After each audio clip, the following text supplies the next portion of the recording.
म्हणजे तुझे वडीलच एवढे मोठे ऍक्टर आणि फिल्ममध्ये त्यांनी हिंदीत पण कामं केलेली आहेत बरीच आणि त्यांनी डिरेक्ट पण केलेले आहेत त्यांनी गोष्टी. तुला तर म्हणजे घरापासूनच बाळकडू मिळत असेल की हे हो मिळतं. पण माझा अनुभव असा आहे की मला असं वाटतं बाबांचं माझ्यावर फार बोलून दाखवत नसले तरी खूपच प्रेम आहे, त्यामुळे सहसा त्यांना आवडत नाही असं होत नाही. सो मी खरं तर बाबांचा फीडबॅक खरंच फार मनावर घेत नाही, कारण का ते मी काही करत असेल तरी, आणि इन जनरलच बाबा म्हणजे त्यांना एखादं नाटक एखादी फिल्म जरी नाही आवडली तरी ते त्यातले ज्या आवडलेल्या गोष्टी आहेत त्या आधी सांगतात. हा त्यांचा बेसिक स्वभाव आहे, कोणाच्याही होते, माझ्याच बाबतीत नाही.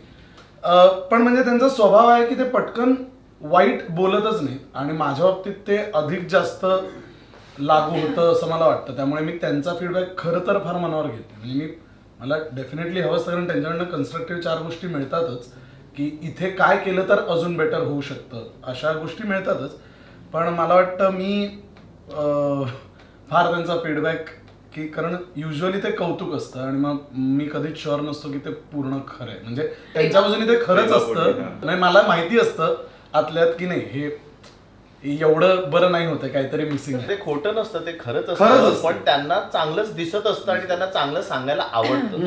आणि ते स्वतः आर्टिस्ट असल्यामुळे मला असं वाटतंय की त्यांना त्याचं महत्व पण माहिती आहे की कलाकारांनी 3 तास काम केलेलं आहे, मेहनत घेतलेली आहे इतके महिने, तर पहिली काय त्यांना रिॲक्शन मिळायला हवी. आय थिंक सो त्यात